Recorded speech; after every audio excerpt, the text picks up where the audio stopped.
South Africa's coastal city of Cape Town recently played host to the 23rd of the World Economic Forum on Africa.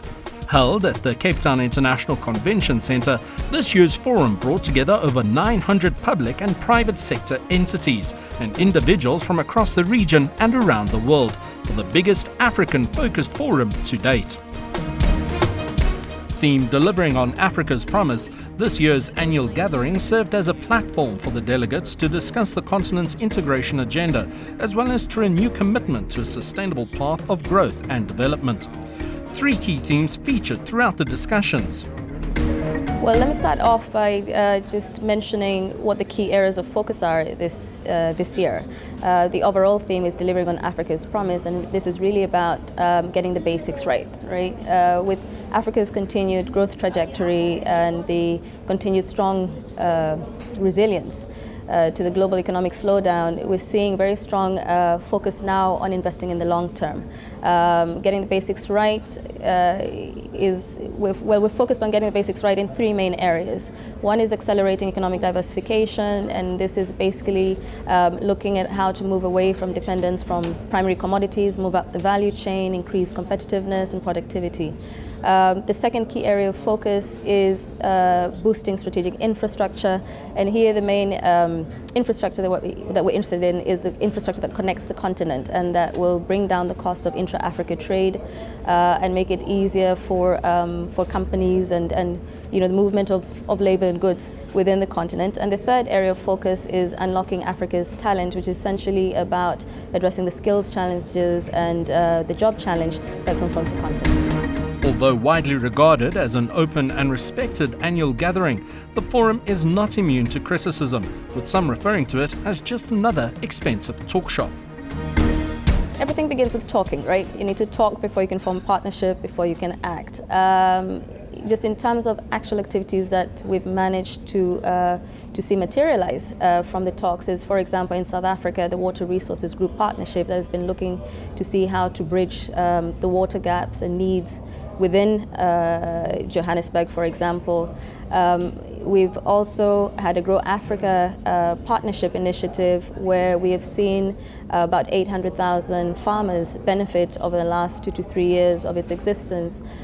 This particular initiative that you may be aware of essentially is again in partnership with the African Union Commission and NEPAD, and is just creating an enabling environment for the private sector to be more active in agriculture, and we're already starting to see the fruits of that partnership. Here it's a very important opportunity for networking, as everybody knows, but networking for networking's sake doesn't get us anywhere. We always say it's talk shops. We have to have a very pointed and focused interest in a certain number of issues, private equity being one. Another one was the discussion about what is going to be the replacement of the Millennium Development Goals framework. The agenda post-2015. As promoted, there was a very high-level discussion on that, and a lot of discussions about trade and how regional integration has to move from a political, emotional type of discussion to a more technical and practical discussion. Look, I mean, ultimately, Africa, as you know, is a continent comprising of 53 countries. So I'd say ultimately we need to ensure that leaders are held accountable in their own jurisdictions. And I think increasingly now you find more NGOs, civil society bodies participating here in the World Economic Forum. With an annual growth rate well over 5% for the last decade, global views on Africa, formerly dubbed the Dark Continent, are continuing to transform, a sentiment shared by participants at this year's forum. I sense this year, and I've attended many of the Africa World Economic Forums, a much more positive sentiment about the continent and the prospects for the continent going forward. In the past, if you look at the themes of the conference, there was always a focus on governance, on issues of political risk, on instability and so on. I think there's now a recognition that Africa has moved considerably away from that paradigm. The narrative has changed now. It's all about how do we sustain the growth that we've achieved over the last 10 years. Since 2000, as you know, coinciding with the rise in commodity prices, Africa has grown on average at about 5%. That is completely unprecedented in recent economic history. We had reasonable growth in the early parts of the 70s, but as soon as oil prices dropped, Africa stagnated again.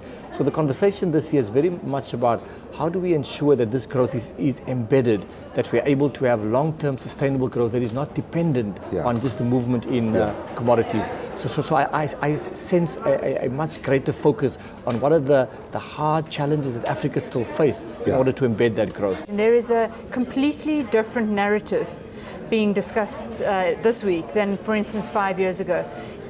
Today, it's about Africans telling their stories, the things that are really happening. There's a real energy here, which I think is incredibly exciting. And so, yes, I do think things are starting to happen. There's honest discussion about the impediments. There are clear stories of success. And we need both of those in order to get to the next step. But you can actually start to measure the things happening across the continent and feel actually quite proud about what we're doing. It's a much more optimistic place than Davos. We are not as depressed as Europe is at this point in time. But it's building on the idea that Africa has a huge amount to offer both itself and the world. That if you take a medium-term perspective, a 10 or 20-year view, you'll see all sorts of potential on this continent for agriculture, for manufacturing, for financial services, for telecommunications, and for African leaders who are represented here very well by heads of state and former heads of state, which shows the interest that they have in these issues. It's an acknowledgement that if we do the right things in Africa, and many countries have excellent macroeconomic policies in place, let's get our microeconomics right. Let's create the climate for both Africans to invest, like South Africa is investing in Africa, and raise our education levels, build up the skills based on the African continent, and we have a whole lot going for it. With the ongoing financial turmoil in traditionally stable and developed markets such as the Eurozone, investment and expansion into Africa formed a substantial part of the forum's narrative. Rate of return on investment in Africa is between 30 and 45%. And this is the highest anywhere in the world. You cannot get that rate of return on investment from any other region in the world. It is only in Africa. Why is it so high, do you think, compared to the rest of the world?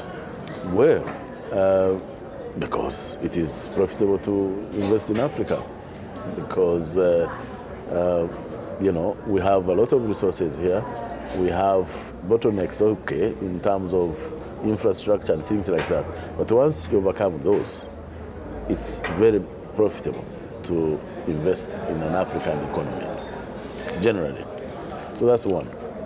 Two, all the evidence are again available. And this is World Bank report, this is consultancies like McKinsey of United Kingdom. The Economist in March carried a very comprehensive article on the performance of African economies over the last 10 or 20 years. The performance of the African economies has been consistent. They have registered an economic rate of growth of an average of 5%. Again, this is not comparable to another place in the world. Barclays is clear that Africa represents one of our key growth markets going forward. And to take advantage of this, we are cleaning up our house, we are reorganizing ourselves. We are now at the tail end of a massive transaction that combines Barclays Africa operations in 8 countries in the continent with the Absa Bank operations in 3 countries in the continent, including South Africa.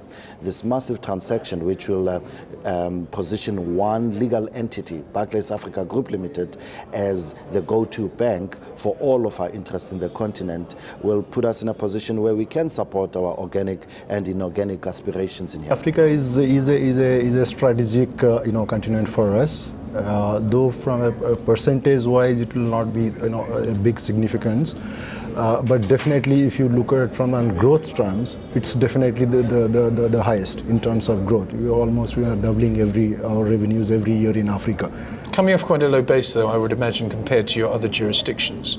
That's why the growth rate is so high, because you've been relatively unrepresented, if you like. No, not really. We have been here almost from 2004 onwards. And even the whole group, the Mahindra group, has been present here for a long time now. So I would say in all of these 8 years, we definitely have achieved a significant growth. And currently in Africa, we employ almost around 3,500 people, just from an IT perspective. And if you add onto that the farm equipments, the auto division, it will be more than another 500 employees also. Although interest in investing on the continent is clear, the type of investors willing to plough new money into African economies differs from individual to individual and multinational to multinational. You have 3 types of investors these days looking into Africa, and 2 of them are very active and 1 not so active yet. First one, I would start with the strategic investors, and we are talking of multinational companies. They cannot miss the growth opportunity in Africa. This is really the only continent that is showing huge potential in terms of growth. Demographics are very strong, so they are coming and they want to do it now. They want to be on the ground now. So that's the first group of investors. The second group of investors is what I call private equity investors in a simple manner. And these are also very active. People have, private equity for Africa. They have raised billions of dollars. We're talking of billions now. And this money can only be deployed in Africa. So we'll start being deployed in bigger amounts than ever before. And so this is very active. The third group, if I may, is final investors. These are investors that buy into listed stocks. This is the one group that is not yet firing, as it should, and it has to do, with many other things, including liquidity.